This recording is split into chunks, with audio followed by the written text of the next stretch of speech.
सत श्री अकाल दोस्तों, welcome to Guru Nanak cares. आप सबका बहुत स्वागत है। उम्मीद करता हूँ सब खैरियत से होंगे। भारती जी की रिक्वेस्ट आई थी कैली म्यूरियाटिकम के ऊपर चर्चा करें, इस दवा के बारे में बताएं। इसको ना हिंदी में काली म्यूर भी बोलते हैं। लॉट ऑफ थैंक्स भारती जी, सबसे पहले आपने बहुत अच्छा टॉपिक दिया। कैली म्यूर एक बहुत ही इंपॉर्टेंट रेमेडी रहती है from the biochemics point of view, और होम्योपैथी में भी इसका रोल काफ़ी इंपॉर्टेंट देखा गया है। आइए बात करेंगे कैली म्यूरियाटिकम की। अच्छा, इससे पहले मैं आपको बताऊं, आपने शायद जानकारी ली हो, वीडियोस देखे हों, कैली म्यूरियाटिकम के बारे में आप शायद जानते हो, लेकिन मेरी कोशिश रहती है तकरीबन हर वीडियो में ना इसको ना प्रेजेंटेशन इस तरह की रखें कि बहुत ही आसान भाषा में, सरल भाषा में प्रेजेंटेशन दूं, वीडियो आपके सामने प्रस्तुत करूं, so that even a layman can very easily understand. जो मेरे दोस्त लोग मेडिकल बैकग्राउंड के नहीं भी हैं ना, उन्हें भी पता चले कि कैली म्यूर आखिर क्यों इंपॉर्टेंट है, क्या इसका रोल है, क्या डोजेज है, क्या पोटेंसी है, कौन सी इंडिकेशन में क्या डोज देनी चाहिए जिससे हेल्प मिले, फ़ायदा हम सबको पहुंचना चाहिए। ठीक है, आइए बात करते हैं कैली म्यूरियाटिकम की। अच्छा, एक बात और मैं शुरू में बताऊं आपको, बायो कॉम्बिनेशंस के ऊपर मेरे there are couple of videos, दो एक वीडियोस हैं जिसमें ना बायो कॉम्बिनेशंस की बात की थी, जिसमें ना शूसलर के द्वारा दिए गए 12 इंपॉर्टेंट टिश्यू सॉल्ट्स की बात की थी। वो वीडियोस देख लीजिएगा, थोड़ी बेसिक जानकारी हो जाएगी, क्योंकि kali mur is a part of that. जो 12 टिश्यू सॉल्ट्स हैं ना, उनमें से एक कैली म्यूर भी रहती है। तो उसकी क्या ज़रूरत पड़ी थी, क्यों इंट्रोड्यूस किए गए टिश्यू सॉल्ट्स या ये इनऑर्गेनिक सॉल्ट्स, ये क्यों इनकी ज़रूरत पड़ी थी, क्या मोड ऑफ एक्शन रहता है, क्या हेल्प पहुँचाते हैं, थोड़ी बेसिक जानकारी। आइए बात करते हैं कैली म्यूर की। कैली म्यूर बेसिकली ना, आप समझें इस बात को, हमारी बॉडी के तकरीबन हर बॉडी सेल, हर सेल में ना ये मौजूद है, इट्स ऑलरेडी देयर।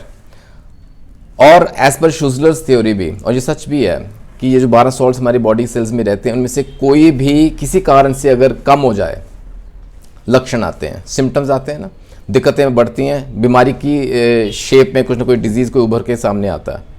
और जिस सॉल्ट की कमी से ये हुआ है, अगर वो सॉल्ट इनटेक लिया जाए, वो उसका सेवन किया जाए, उस सॉल्ट की कमी दूर होगी, उससे आने वाले लक्षणों से राहत मिलती है, वो बीमारी दूर होती है। इसी प्रकार का स्टेटस रहता है विद कैली म्यूर ऑल्सो। कैली म्यूरियाटिकम ये जो सेल सॉल्ट है, टिश्यू सॉल्ट है, ये हमारी बॉडी के हर सेल में तकरीबन ये अवेलेबल है, ये ऑलरेडी मौजूद है। अब किसी कारण से, same theory goes here also, इसी वजह से इसकी मात्रा कम हो जाए, कुड बी बिकॉज ऑफ जैसे मॉर्बिड इरिटेशन है ना, तो क्या होगा, फाइब्रिन नाम का एक कंपाउंड, एक प्रोटीन है, वो उभर के सामने आता है। अब इन बेसिक लाइक बिहाइंड नॉलेज ये भी रखें कि ये जो कैली म्यूर है ना, it is related to fibrin, it's chemically related to fibrin.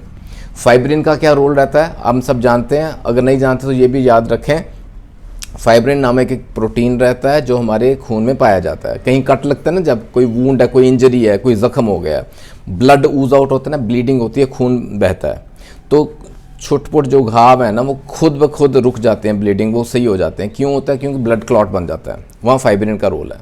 इसी प्रकार से ना ये जो ये सिंपल से एग्जांपल से हम समझते हैं इस चीज़ को। जो हमारे एपिडर्मल सेल्स हैं, फॉर एग्जांपल हमारी स्किन के, चमड़ी के जो सेल्स हैं ना, उसमें अगर इस बॉडी सेल में कैली म्यूर कम हो जाए, तो ये जो फाइब्रिन है ये एग्ज्यूट हो जाता है, ये बाहर निकलेगा in the form of discharge.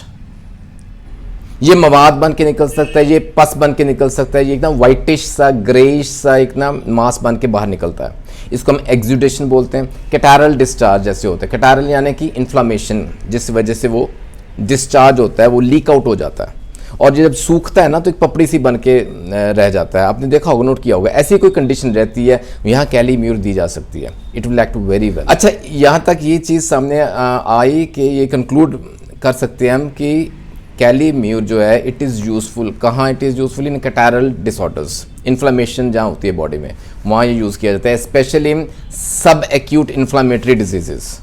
या ना मेरे वर्ड्स को अच्छे से मार्क कीजिएगा, नोट कीजिएगा, सब एक्यूट इन्फ्लामेटरी डिसऑर्डर्स स्टेट्स कह लें, ये मैं आपको बताता हूँ ये कौन से रहते हैं। सेकेंड इज जहाँ फाइब्रिनस एक्सुडेशंस होती हैं, क्लियर हो जाएगा। And third is glandular swellings. ये तीन चीज़ें नोट कीजिएगा, बहुत इंपॉर्टेंट शब्द हैं। सब एक्यूट इन्फ्लामेटरी स्टेट्स, सब एक्यूट हम समझते हैं, जैसे अब इन्फ्लामेशन की ना स्टेजेस रहती हैं।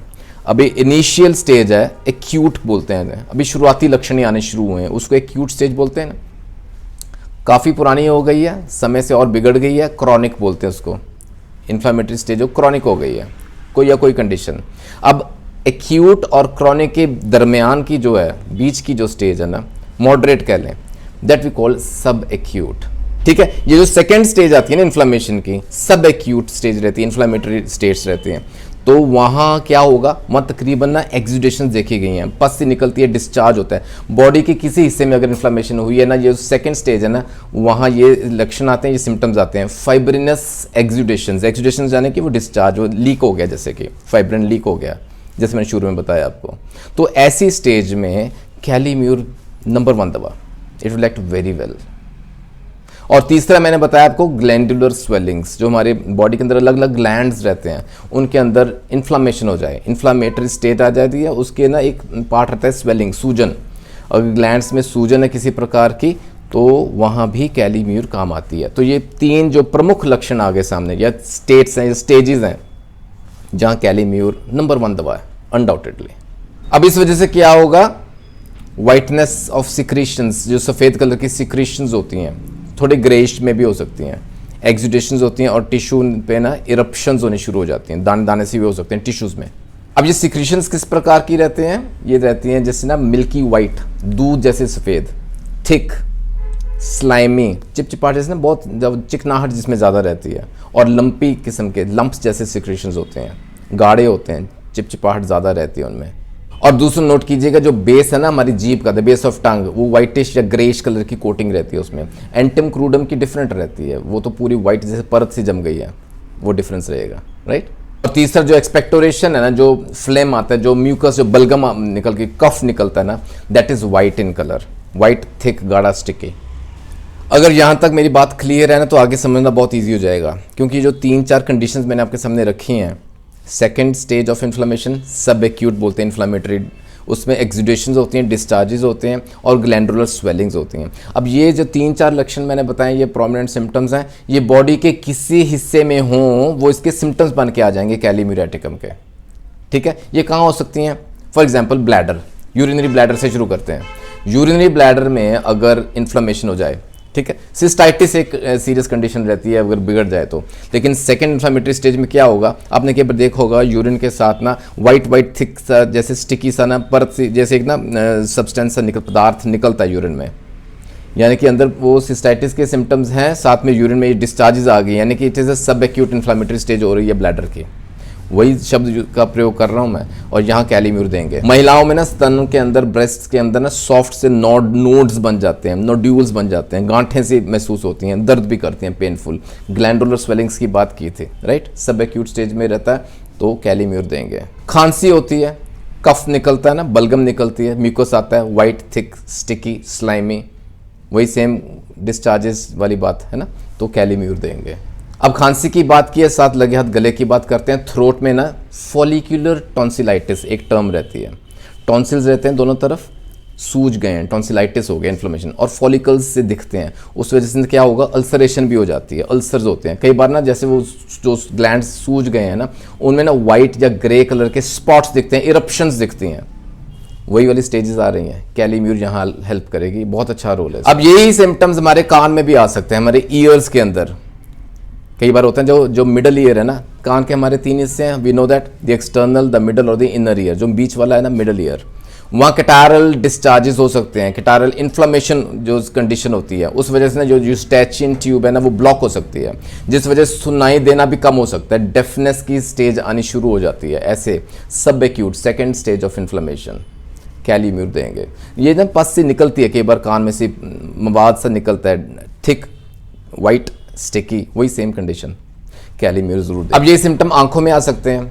एक्सुडेशन जो होती है ना, वो रेटिना में देखी गई है, वाइट म्यूकस होता है, पुरुलेंट से ना स्कैब्स पपड़ी सी साइड पे जम जाती है, पस सी निकलती है ना, चिपचिपाहट सी होती है, और कई बार तो लाल हो जाती हैं आंखें, अंदर रड़क महसूस होती है, जैसे सैंड है, जैसे रेत के पार्टिकल्स हैं आंख में।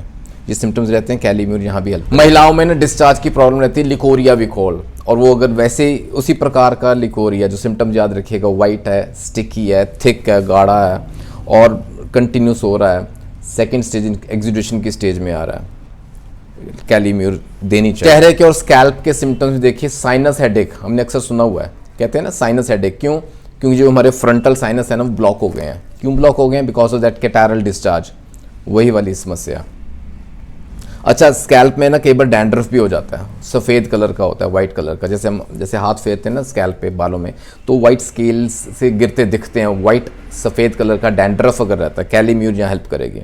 और base of the tongue is white, वो भी ख्याल रखिएगा। ये सिम्टम्स अगर नाक में आ जाए, नोज़ में, जैसे कहते हैं ना, अगर अक्सर देखने में आता है कई बार बहुत गाढ़ा सा वाइट सा कलर का ना, बहुत गाढ़ा सा म्यूकस सा निकलता रहता है, नाक भर जाता है, बार बार ब्लो करने को होता है। बच्चों में अक्सर देखा गया, बड़ों में भी हो सकता है, रुमाल के रुमाल भर जाते हैं। ऐसे केसेस अगर सिम्टम्स बहुत स्ट्रांगली इंडिकेटेड है, कैलीम्यूर 100% हेल्प करेगी। और त्वचा के सिम्टम्स, स्किन पे भी एक्सुडेशंस होती हैं, वेसिकल्स बन जाते हैं ना, पानी सा, मवाद सा, पस से निकलती है, गाढ़ी स्टिकी वाइट कलर की, सफ़ेद कलर की, अगर ऐसे डिस्चार्जेस होते हैं स्किन पे, चमड़े के भी रोग, कैलीम्यूर विल हेल्प। तो इससे ना मैं समझ सकता हूँ कि आई प्रिज्यूम कि आप तक मेरा मैसेज पहुँचा होगा कि जिस तरीके से हमने शुरू किया, कैलीम्यूर को समझा कि उसके क्या सिम्टम्स हैं, बेसिकली वो 3 से 4 सिम्टम्स, बॉडी के किसी हिस्से में अगर ऐसे हो रहा है ना, तो कैलीम्यूर का ये पक्का सिम्टम माना जाएगा। आइए डोजेज एंड पोटेंसी समझते हैं, क्योंकि basically kali mur is a tissue salt है ना, तो ये बायो कॉम्बिनेशन फॉर्म में इजीली अवेलेबल रहता है। 3x, 6x, 12x में दी जा सकती है। अगर ये इनिशियली दें, यानी कि शुरुआती लक्षणों में देना शुरू करें ना, आइडियली 12x से शुरू कर सकते हैं हम। 3 गोली दिन में 3 से 4 बार दे सकते हैं, बच्चों में आधी डोज हो जाएगी। और होम्योपैथिकली भी it is being used, 30 CH potency में अवेलेबल है, 200 में भी अवेलेबल है। लेट द फिजिशियन डिसाइड, है ना, depending on the severity of the symptoms इसकी पोटेंसी और डोजेज दी जा सकती है। लेकिन हाँ, ट्रिचुरेशन टैबलेट्स, 12x टैबलेट्स अपने पास जरूर रखिएगा। कैलीम्यूर विल हेल्प। दोस्तों, उम्मीद करता हूँ आज के वीडियो से आप तक इसका फ़ायदा ज़रूर पहुँचा होगा। कैलीम्यूर बहुत इंपॉर्टेंट दवा रहती है और इस प्रकार के और वीडियोस प्रिपेयर किए जा सकते हैं। आप अपनी रिक्वेस्ट ज़रूर भेजिएगा, अपने कमेंट सेक्शन में ज़रूर कमेंट्स डालिएगा। How do like the video? आपको अच्छा लगा ना तो प्यार भेजिए, एक लाइक तो बनता है, ठीक है। शेयर कीजिएगा वीडियो, कहीं ना कहीं किसी ना किसी को कोई ना कोई फ़ायदा ज़रूर पहुँचे। एंड जुड़े रहें गुरु नानक केयर्स के साथ। आइए सब्सक्राइब कीजिए, गुरु नानक केयर्स के परिवार का एक हिस्सा बने। जल्दी मिलेंगे अगले वीडियो में। अपना ख्याल रखिएगा। Take care, God bless.